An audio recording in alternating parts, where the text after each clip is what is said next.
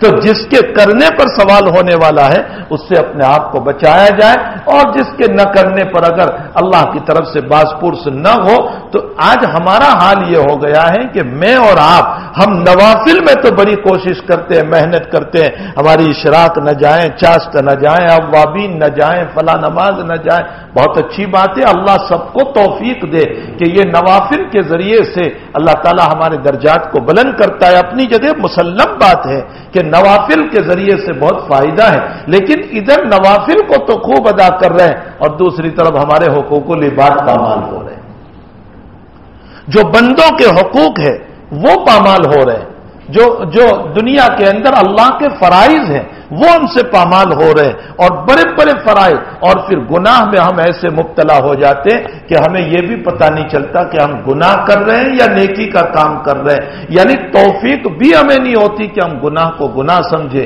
حضور پاک صلی اللہ علیہ وسلم کا ارشاد گرامی ہے کہ میری امت پر ایک دور ایسا آئے گا کہ وہ برائی کا حکم کریں گے اور بھلائیوں سے روکیں گے۔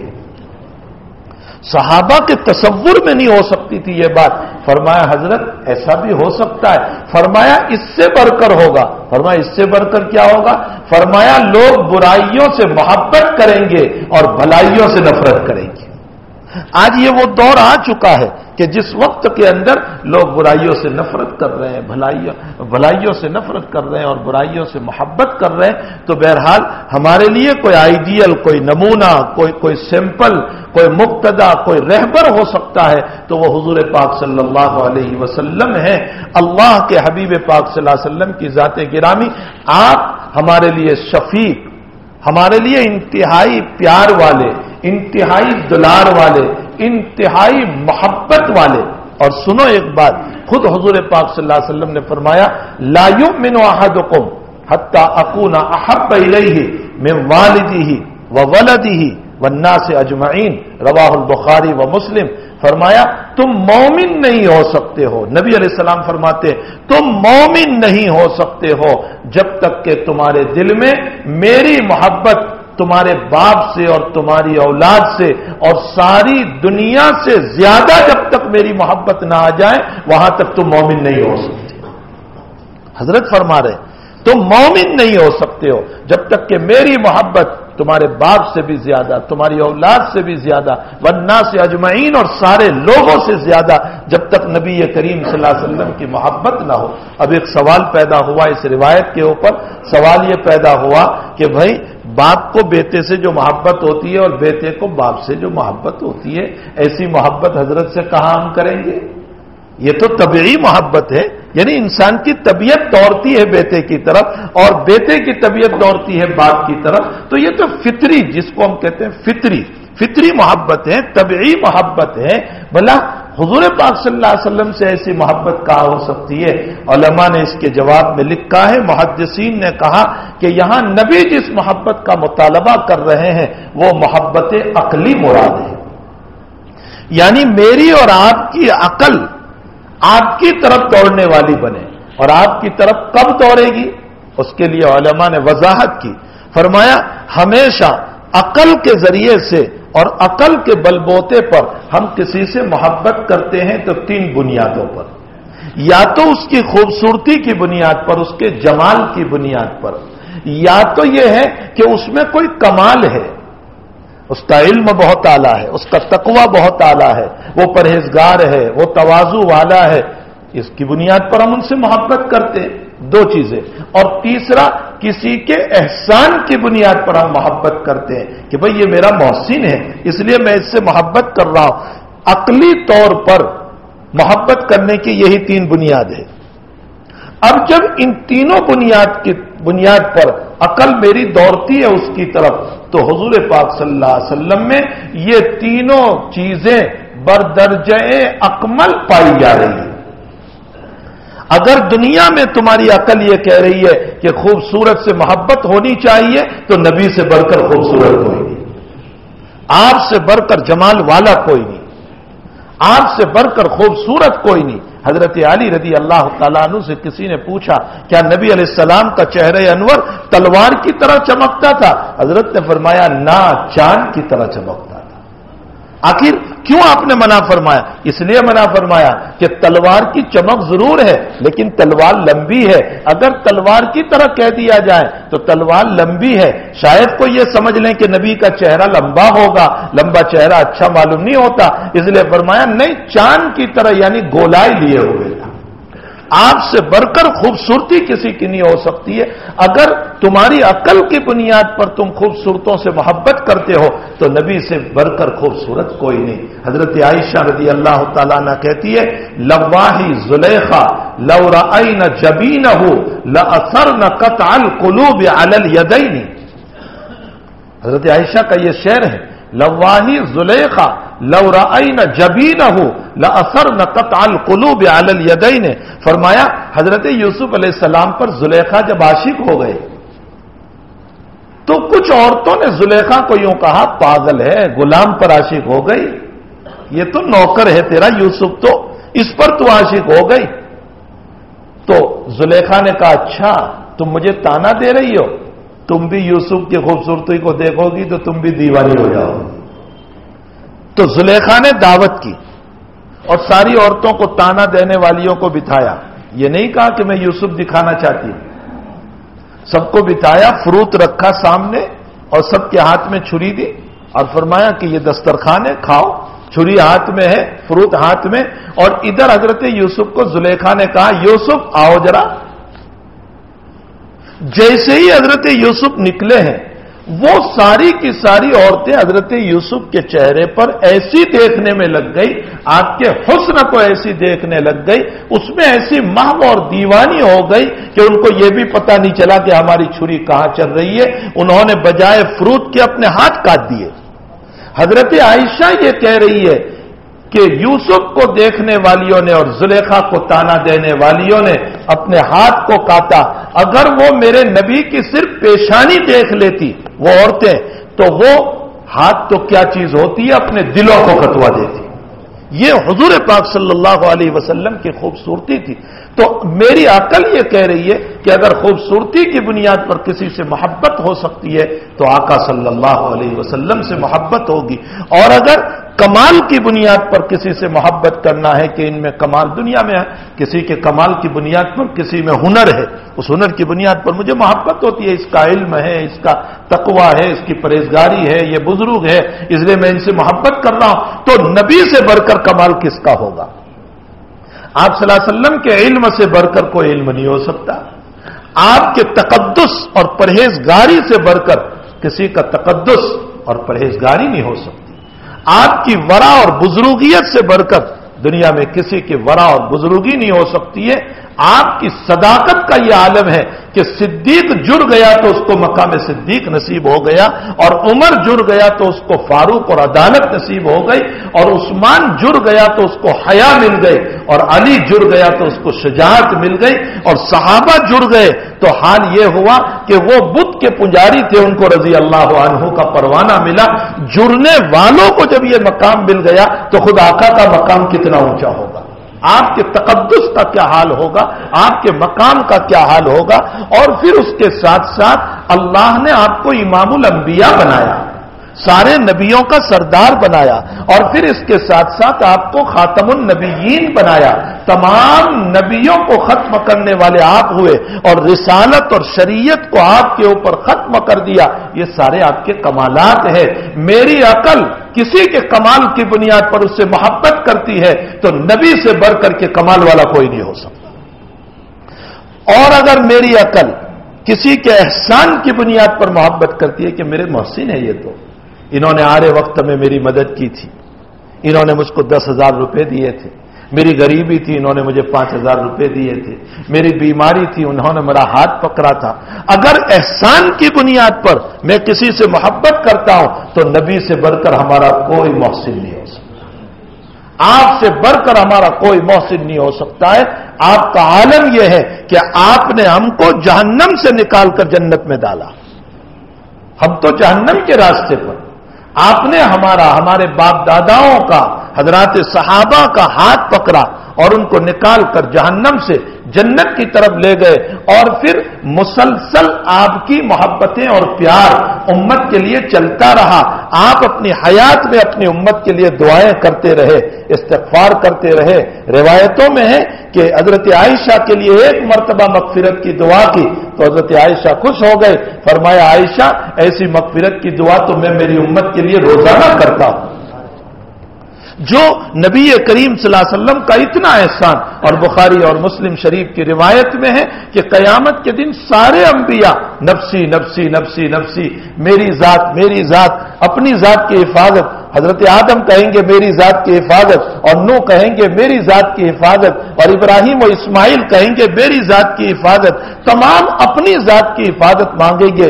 کوئی اللہ کے سامنے کسی کی سفارش لے کر نہیں جا سکے گا، حالانکہ آدم صفی اللہ ہے، نوح جیسا اتنا بڑا رسول اللہ ہے جن کو سب سے پہلے رسالت ملی، ابراہیم خلیل اللہ ہے، اسماعیل ذبیح اللہ ہے، عیسیٰ روح اللہ ہے، موسیٰ کلیم اللہ ہے۔ اتنے اونچے مقام ان کے ہیں، ان اونچے مقاموں کے باوجود وہ کہیں گے ہم اللہ کے سامنے آج بات نہیں کر سکتے، ہمارا تو صرف اتنا سوال ہے کہ اللہ ہماری ذات کی حفاظت فرما لے۔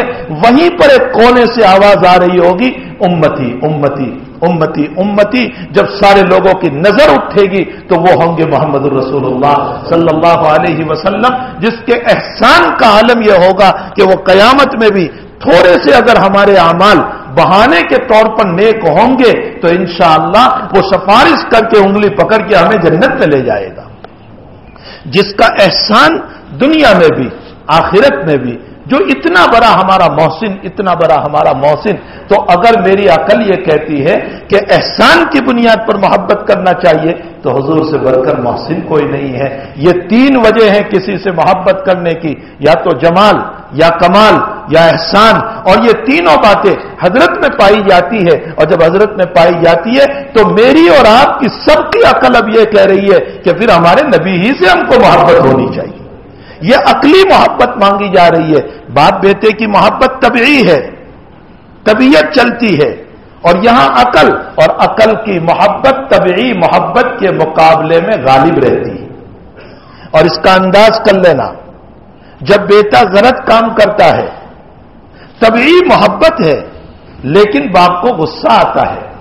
بیٹا نماز نہیں پڑھتا، باپ کو غصہ آتا ہے، بشرطے کہ باپ کا دل بیدار ہو۔ اگر باپ ہی خود ایسا سویا ہوا ہے تو اور بات ہے، ورنہ باپ کا دل اگر بیدار ہو تو باپ کو غصہ آتا ہے، تو نماز نہیں پڑھتا۔ بیٹا شراب پیتا ہے، باپ کو غصہ آتا ہے۔ بیٹا جوا کھیلتا ہے، باپ کو، حالانکہ طبعی محبت ہے اپنے بیٹے کے ساتھ، کیوں تجھے غصہ آ رہا ہے؟ فرمایا عقلی محبت نبی کی زیادہ ہے طبعی محبت کے مقابلے میں۔ طبعی محبت ٹوٹ سکتی ہے، لیکن عقلی محبت جو عقل کے ذریعے سے سوچ سمجھ کر کی ہے میرے نبی سے، وہ محبت کبھی ٹوٹ نہیں سکتی۔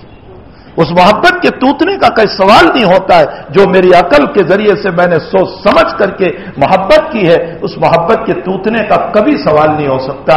تو میرے بھائیوں، ہمارے محسن ہیں محمد الرسول اللہ صلی اللہ علیہ وسلم۔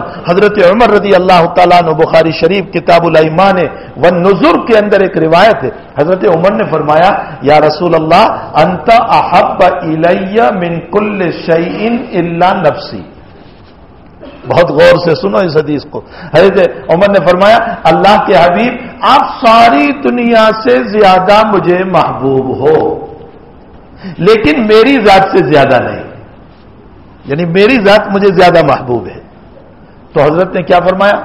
واللہ یا عمر، عمر اللہ کی قسم سن لو، جب تک تمہاری ذات سے زیادہ بھی میں محبوب نہ بن جاؤں وہاں تک تم مومن نہیں ہو سکتے۔ یہ جملہ فرمایا حضرت نے، اور حضرت عمر فوراً کہنے لگے الآن یا رسول اللہ، اللہ کے حبیب آپ کی محبت میری ذات سے بھی زیادہ ہو گئی۔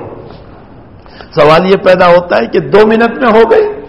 ابھی تو حضرت نے فرمایا، اور 2 منٹ میں اصل میں حضرت عمر رضی اللہ تعالیٰ عنہ نے یہ سوچا تھا کہ حضرت جس محبت کا مطالبہ کر رہے ہیں وہ طبعی اور فطری محبت کا، نیچرلی محبت کا، جو باپ بیٹے کو ہوا کرتی ہے، حالانکہ یہ محبت کا مطالبہ نہیں تھا، عقلی محبت کا مطالبہ تھا جو میں نے ابھی ذکر کیا۔ تو حضرت عمر نے پھر سوچا کہ اچھا میری عقل تو یقیناً نبی ہی کی محبت زیادہ ہے میری ذات سے بھی، اس لیے کہ میری ذات کو بھی جو کچھ مقام ملا ہے وہ نبی کی وجہ سے۔ حضرت عمر اپنی دور خلافت کے اندر ایک مرتبہ داڑھی پکڑ کر جب امیر المؤمنین بنے، خلیفۃ المسلمین بنے، اپنی داڑھی پکڑ کر رونے لگے اور فرمایا عمر تجھے حیا نہیں آتی، تجھے تو اونٹ چراتے نہیں آتا تھا اور تیرا باپ تجھ کو مارا کرتا تھا، یہ مقام تجھ کو ملا ہے نبی کی اتباع کی بنیاد پر، حضور پاک صلی اللہ علیہ وسلم کی اتباع کی بنیاد پر تجھے یہ مقام ملا ہے۔ تو اصل میں عمر نے پہلے یہ سوچا کہ حضرت جس محبت کا مطالبہ کر رہے ہیں وہ طبعی محبت، فطری محبت، لیکن جب حضرت نے فرمایا کہ نہیں تم مومن نہیں ہو سکتے ہو جب تک کہ میری محبت تمہارے دل میں تمہاری ذات سے بھی زیادہ نہ ہو، تو عمر نے سوچا حضرت جو محبت مانگ رہے ہیں وہ کون سی؟ معلوم ہوتا ہے عقلی محبت۔ تو پھر حضرت نے سوچا کہ یقیناً عقل میں تو میرا نبی ہی مجھے زیادہ پیارا ہے میری ذات کے مقابلے میں۔ تو پھر حضرت نے فرمایا کہ یا رسول اللہ اب آپ کی محبت مکمل آ گئی، جو ہمارا اتنا بڑا محسن، جو ہمارا اتنا بڑا محسن، جو امت کے لیے رونے والا، ظاہر سی بات ہے وہی ہمارا مقتدا ہوگا۔ آج کل مگر مچھ کے آنسو بہانے والے جھوٹے سوتھے جو ہیں بڑے بن کر کے کبھی رو دیا کہ تمہارے دکھوں پر ہم رو رہے ہیں، ارے دکھوں پر تو وہ روتا تھا کہ جو صرف روتا نہیں تھا ان کے گھروں پر جا کر کے ان کی خوشامد کرتا تھا، وہ ہے محمد الرسول اللہ صلی اللہ علیہ وسلم، وہ ہے ذات گرامی۔ تو بھائی آج کل لوکے سوکھے رونے والے ان کو کیا محبت ہوگی اپنی رعایا کے ساتھ جو آقا صلی اللہ علیہ وسلم کو محبت تھی؟ ظاہر سی بات ہے وہ ہمارا رہبر ہے، وہ مقتدا ہے، وہ پیشوا ہے، تو وہ جو باتیں ہمیں بیان کر رہا ہے ان باتوں کے اندر ہمارے لیے خیر ہے، ہمارے لیے بہتری ہے، ہمارے لیے اچھی زندگی ہے، بشرطے کہ ہم اس کو محبت کی نظر سے پڑھیں، محبت کی نظر سے سنیں اور اپنی زندگی میں اس کو اتارنے کی کوشش کریں۔ اگر میں نے اور آپ نے اپنی زندگی میں ان باتوں کو اتارا تو یاد رکھو اتباع نبوی سے بڑھ کر دنیا میں کوئی صوفی نہیں ہو سکتا۔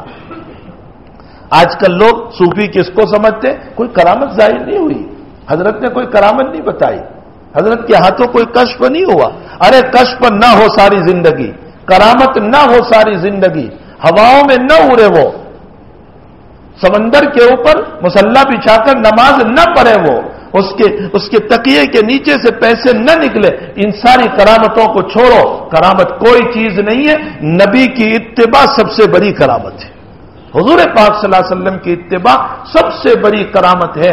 اگر نبی کی اتباع زندگی میں آ گئی ہے قدم قدم کے اوپر کہ میرے نبی نے اس کے اندر کیا کہا، آپ کیسے کھاتے تھے، آپ کیسے چلتے تھے، آپ کیسے بولتے تھے، آپ مسجد سے کیسے نکلتے تھے، آپ استنجا خانے میں کیسے جاتے تھے، آپ ٹوائلٹ سے کیسے نکلتے تھے، آپ کسی سے معانقہ مسافہ کرتے تھے کیسے ملتے تھے، آپ ہنس کر ملتے تھے، آپ کبھی ترس روح اور کھٹے مزاج ہو کر پیشانی پر بل چڑھا کر کے نہیں ملتے تھے، آپ کو گالی دینے والوں کے ساتھ بھی آپ شفقت سے ملا کرتے تھے، آپ نے قرضہ لیا بخاری شریف میں ہے اور وہ یہودی آپ کو برا بھلا کہنے لگا اور بلال کو کہا کہ بلال 3 دن کے بعد میرا قرضہ نہیں دیا تو غلام بن جائے گا، تو ادھر حضرت نبی کریم صلی اللہ علیہ وسلم کو وہ برا بھلا کہنے لگا اور اللہ کے نبی کے صحابہ نے فرمایا یا رسول اللہ اس کے پیسے تو ہم دینے ہی والے ہیں، ابھی تو 2-3 دن باقی ہے اور یہ اس طرح برا کہہ رہا ہے، ہم اس کی پٹائی کریں۔ تو حضرت نے فرمایا ان لصاحب الحق مقال،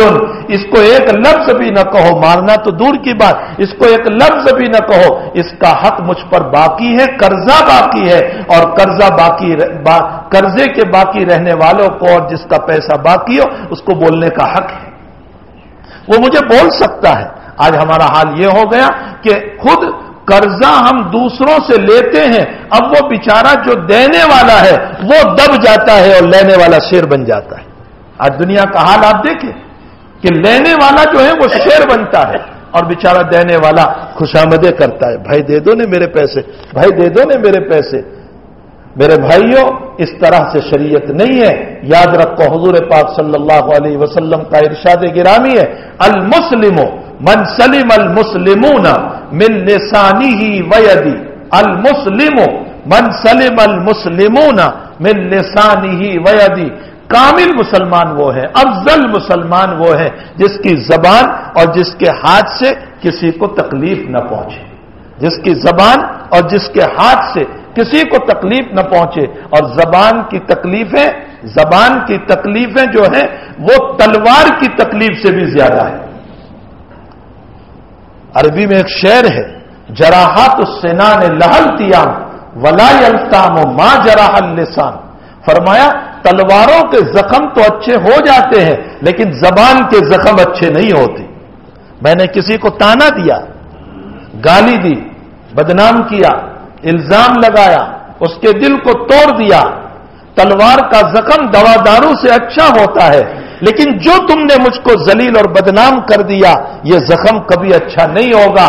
جب جب آپ میرے سامنے آؤ گے میرے دل کا زخم تازہ ہو جائے گا کہ یہ وہی ہے جس نے مجھ کو تکلیف پہنچائی تھی، یہ وہی ہے مجھے جس نے بدنام کیا تھا، یہ وہی ہے جس نے مجھ کو ذلیل کیا تھا. حقیقت یہ ہے کہ زبان کے زخم بڑے خطرناک ہوتے ہیں. اس لیے حضرت نے فرمایا کامل مسلمان وہ ہے جس کی زبان اور ہاتھ سے کسی کو تکلیف نہ پہنچے. اور ہاتھ سے تکلیف کا ایک طریقہ تو مارنا، ظلم کرنا، اور ہاتھ سے تکلیف کا ایک طریقہ یہ بھی ہے کہ تم نے کسی کے خلاف کوئی بات لکھ دی، کسی کے خلاف کسی کو ذلیل کرنے کے لیے کوئی بات لکھ دی. نتیجہ کیا ہوگا؟ جب تک لوگ اس بات کو پڑھتے رہیں گے اور وہ کتاب یا وہ کاغذ دنیا میں جب تک موجود رہے گا میں مسلسل غیبت کے گناہ میں مبتلا رہوں گا. کتنا بڑا گناہ ہے، کتنا بڑا. اس لیے حضور پاک صلی اللہ علیہ وسلم نے فرمایا المسلم من سلم المسلمون من لسانه ویده. افضل مسلمان وہ ہے، کامل مسلمان وہ ہے جو اپنی زبان اور اپنے ہاتھ سے کسی کو تکلیف نہ پہنچائے. اللہ کرے کہ نبی کی ان باتوں پر ہم عمل کرنے والے بنے. اسی میں حضور پاک صلی اللہ علیہ وسلم کا ایک فرمان عن جابر رضی اللہ تعالیٰ عنہ قال قال رسول اللہ صلی اللہ علیہ وسلم لا تاکلوا بالشمال فإن الشیطان یاکل ویشرب بشمالہ. دیکھو حضرت ایک پیارا طریقہ ہمیں بتا رہے. جابر بن عبداللہ فرماتے ہیں حضور پاک صلی اللہ علیہ وسلم نے فرمایا بائیں ہاتھ سے نہ کھاؤ.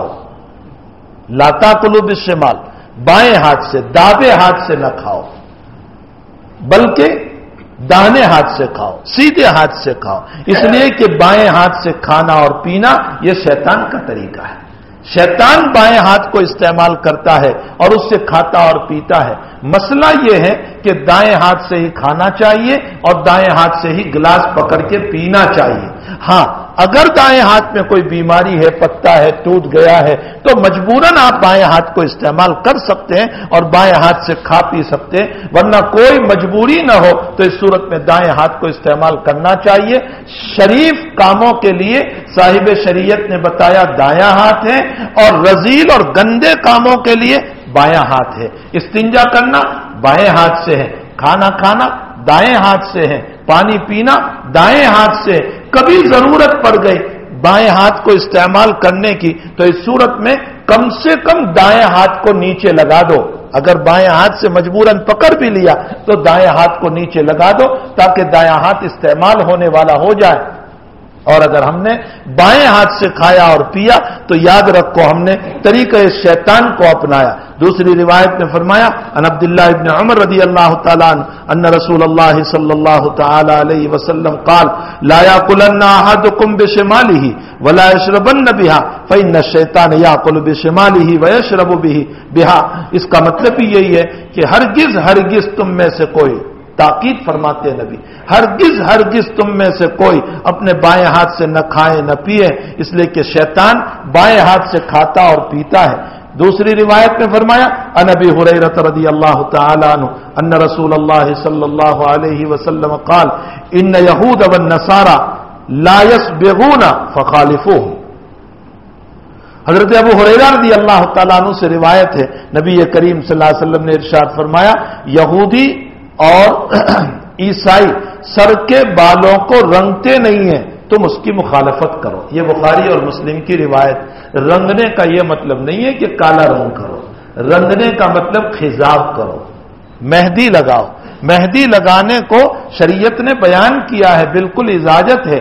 اگر داڑھی سفید ہے تو اس صورت میں آپ کو خضاب لگانے کی اجازت ہے، بلکہ بعض علماء نے اس کو سنت اس لیے قرار دیا کہ خود حضور پاک صلی اللہ علیہ وسلم نے فرمایا، اور یہ فرمایا کہ یہود اور نصارہ یہ خضاب نہیں کرتے، اپنے بالوں میں مہندی نہیں لگاتے ہیں، تو تم اس کی مخالفت کرو، اور تم جو ہے اپنی داڑھی میں اگر سفید ہو چکی ہے تو مہندی لگاؤ، تاکہ ان کی مخالفت بھی ہو جائے، نبی کی اتباع بھی ہو جائے، حضور پاک صلی اللہ علیہ وسلم کی اتباع بھی ہو جائے۔ اگرچہ اس مسئلے میں اختلاف ہے کہ حضور پاک صلی اللہ علیہ وسلم نے جو اپنی داڑھی کو خضاب کیا تھا وہ خضاب تھا یا بہت زیادہ عطر استعمال کرنے کی وجہ سے ہوا تھا۔ بعض علماء کی رائے یہ ہے کہ آپ نے خضاب فرمایا تھا، اور بعض نے کہا کہ آپ بہت زیادہ خوشبو استعمال کرتے تھے، خوشبو کی بنیاد پر آپ کے بال جو ہیں وہ خضاب کی طرح ہو گئے تھے۔ دونوں ہی طرح کے علماء کے رائے ہے۔ بہرحال خضاب کی بالکل اجازت ہے۔ سیاہ بال کرنا، کالا کلر کرنا، کالا رنگ کرنا، یہ صرف جہاد میں اجازت دی گئی ہے، ورنہ بلا وجہ اپنے بالوں کو کالا نہیں کرنا چاہیے۔ علماء نے، فقہاء نے، محدثین نے اس کو مکروہ لکھا ہے، اس لیے کالے بالوں کا خضاب نہیں کرنا چاہیے۔ حضرت مدنی نور اللہ مرقدہ، ہمارے مولانا حسین احمد مدنی رحمۃ اللہ علیہ، جب انگریزوں سے یہاں مقابلہ ہوا تھا تو حضرت نے اپنے بالوں میں کالا خضاب کیا تھا۔ جب مسئلہ حل ہو گیا، ہندوستان فتح ہو گیا، تو فتح کے بعد حضرت کو تنبؤ نہ رہا کہ میرے خضاب کالا ہے، تو بال ایسے ہی رہ گئے، دوبارہ کیا نہیں تھا لیکن بال ایسے ہی رہ گئے۔ کسی نے حضرت کو فرمایا کہ حضرت بال کالے ہیں اور اب ضرورت نہ رہی۔ حضرت نے فرمایا اچھا ہوا تم نے مجھے نشاندہی کر دی۔ حضرت نے گھس گھس کر کے اس کو ختم کر دیا۔ تو بہرحال خضاب کرنا یہ حضور پاک صلی اللہ علیہ وسلم کی سنت ہے، اور بعض لوگ جو ہیں وہ سفید داڑھی کو معیوب سمجھتے ہیں، حالانکہ سفید داڑھی سے ایک وقار ہوتا ہے، ایک رعب ہوتا ہے۔ سفید داڑھی کی بنیاد پر لوگوں کے درمیان اس کی ایک عزت ہوتی ہے۔ دوسری روایت میں عن جابر رضی اللہ تعالیٰ عنہ قال اتی بأبی قحافۃ والد ابی بکر الصدیق رضی اللہ تعالیٰ عنہ یوم فتح مکہ وراسہ ولحیتہ کالسغامۃ بیاضا فقال رسول اللہ صلی اللہ علیہ وسلم غیروا ھذا واجتنبوا السواد۔ حضرت جابر بن عبداللہ رضی اللہ، یہ مسلم شریف کی روایت ہے، حضرت جابر رضی اللہ تعالیٰ عنہ فرماتے ہیں کہ فتح مکہ کے دن صدیق اکبر رضی اللہ تعالیٰ عنہ کے والد ابو قحافہ، حضرت ابو بکر صدیق رضی اللہ تعالیٰ عنہ کے والد ابو قحافہ کو آپ صلی اللہ علیہ وسلم کی خدمت میں پیش کیے گئے، لائے گئے، اور ان کا سر اور داڑھی سغامہ یعنی بالکل سفید بال ہو گئے تھے ان کے، کا سغامہ ایک سفید موتی کی طرح بالکل سفید بال تھے، سر میں بھی سفیدی تھی، داڑھی میں بھی سفیدی تھی۔ تو حضرت نے کیا فرمایا؟ آپ صلی اللہ علیہ وسلم نے فرمایا سفیدی کو بدل دو، یعنی خضاب کر لو۔ البتہ حضرت نے فرمایا سیاہ کرنے سے بچانا اپنے آپ، یعنی کالا کلر نہ کرنا۔ حضرت نے فرمایا سیاہ کرنے سے واجتنبوا السواد، دیکھو مسلم شریف کی روایت ہے، کالے بال سے اپنے آپ کو بچانا۔ تو اس سے معلوم ہوتا ہے کہ کالا خضاب نہیں کرنا چاہیے۔ اگر آپ استعمال کرنا چاہیں تو کر سکتے ہیں۔ حق تعالی جل شانہ مجھے اور آپ کو، ہم تمام کو صاحب شریعت علی صاحب الصلاۃ والسلام اور محمد الرسول اللہ صلی اللہ علیہ وسلم کی مبارک شریعت پر چلنے کی توفیق عطا فرمائے۔ آپ کی اداؤں پر، آپ کی باتوں پر ہم سب کو عمل کی توفیق عطا فرمائے۔ وصلی اللہ علی النبی الکریم برحمتک یا ارحم الراحمین۔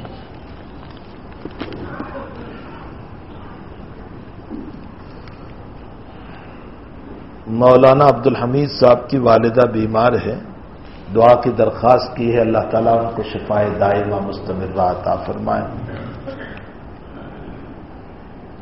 جناب موسیٰ میاں اکبر خان دھاسور آپ بیمار ہیں، آئی سی یو میں ہیں، دعا کی درخواست کی ہے، اللہ تعالیٰ ان کو بھی شفائے دائمہ مستمرہ عطا فرمائے۔ لڑکی کے رشتے کی دعا کی، اللہ تعالیٰ نیک رشتہ عطا فرمائے۔ اس لڑکی کو کہا جائے کہ حسبنا اللہ ونعم الوکیل، روزانہ 41 مرتبہ پڑھ لیا کریں، حسبنا اللہ و نعم الوکیل، اس کو پڑھ لیا کریں، اللہ تعالیٰ انشاءاللہ کوئی نہ کوئی نظام بنائے گا۔ اور اسی طرح علماء نے لکھا ہے کہ 2 رکعت صلاۃ الحاجت پڑھے روزانہ، اور 2 رکعت صلاۃ الحاجت پڑھ کر کے اللہ سے دعا کریں کہ رب کریم میرے نکاح کا رشتہ کر دے، اللہ تعالیٰ انشاءاللہ کہیں نہ کہیں سے وہ مقلب القلوب ہے، رشتے کو بھیج دے گا۔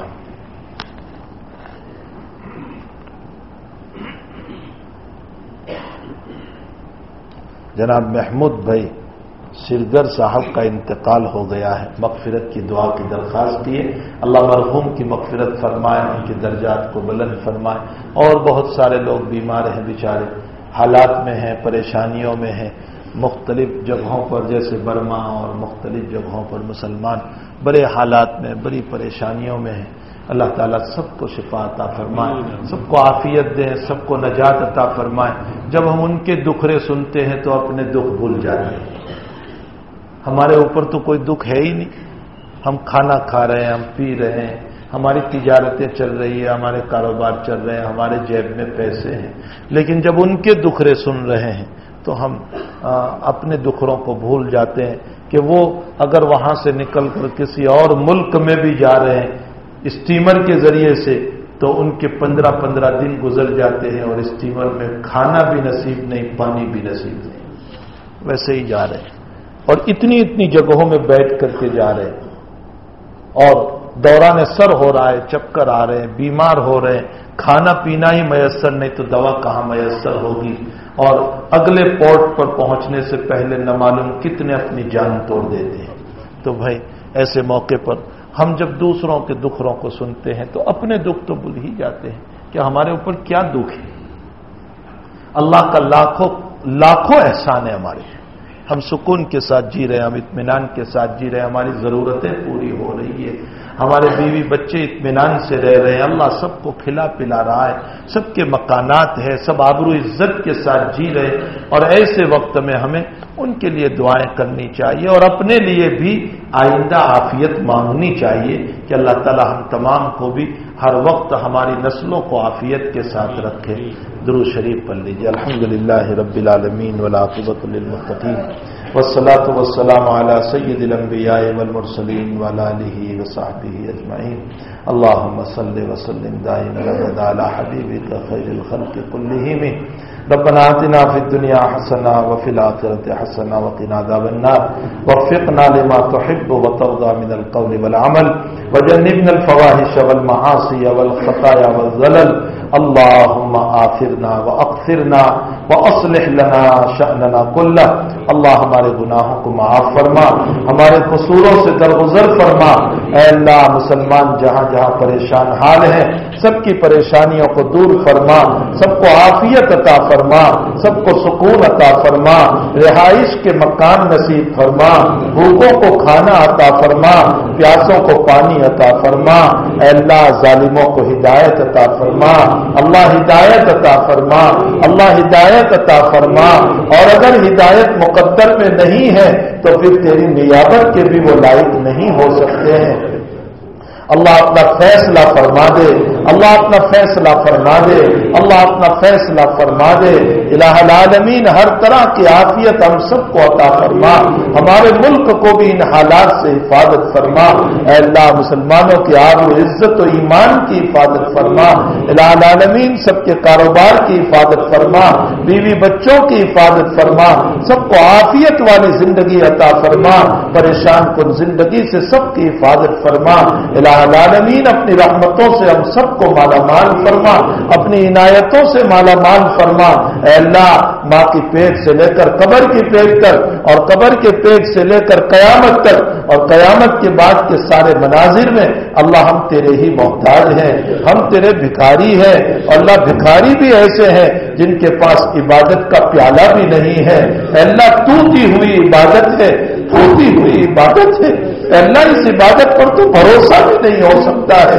ایک نماز نہیں پڑھی جس میں 100% تیری طرف توجہ رہی ہو، ایک سجدہ نہیں ہوا جس میں تیری یادیں رہی ہو میرے مالک۔ لیکن تیرے علاوہ کوئی رب بھی تو نہیں ہو سکتا ہے، کوئی مالک بھی تو نہیں ہو سکتا ہے۔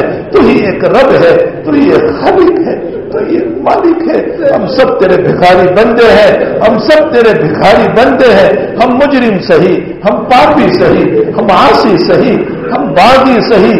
اللہ تیری رحمت کی جب بھیک مانگتے ہیں تو یوں کہتا ہوگا تم تو غدار ہو, تم نالائق ہو, تم میری نعمتوں کی ناقدری کرنے والے ہو, تم تو میرا کھا کر کے نماز چھوڑنے والے ہو. ارے تمہیں تو کھانے کے بعد میری تعریف کی دعا بھی یاد نہ رہی. میں تمہیں کیسے رحمت دے دوں.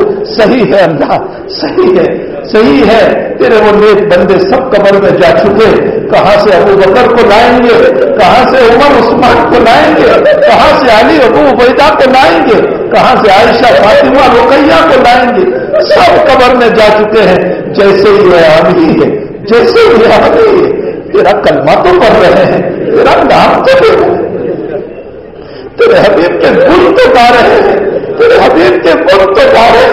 تجھے تیرے نبی کا واسطہ ہے, تو رحمتوں سے مالا مال فرما دے. اس امت کو رحمتوں سے مالا مال فرما دے. اس امت کو رحمتوں سے مالا مال فرما دے.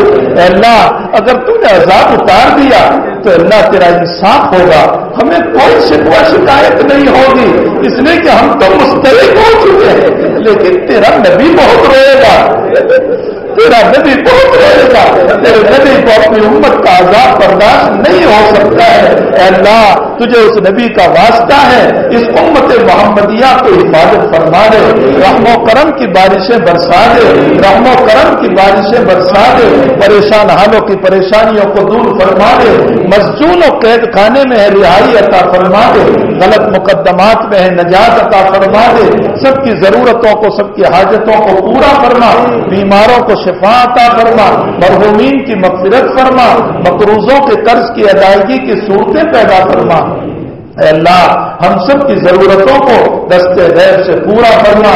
ہماری دعاؤں کو اپنے فضل و کرم سے, اپنے حبیب کے واسطے سے اے اللہ اس مجلس میں جو مخلص تیرے بندے ہو ان مخلصین کی آمینوں کے ساتھ ہم سب کی آمینوں کو بھی قبول فرما. آمین یا رب العالمین. وصلی اللہ علی نبی الکریم برحمتک یا ارحم الراحمین. السلام علیکم ورحمۃ اللہ. بس مسافر کی فضا نہ بنائیں.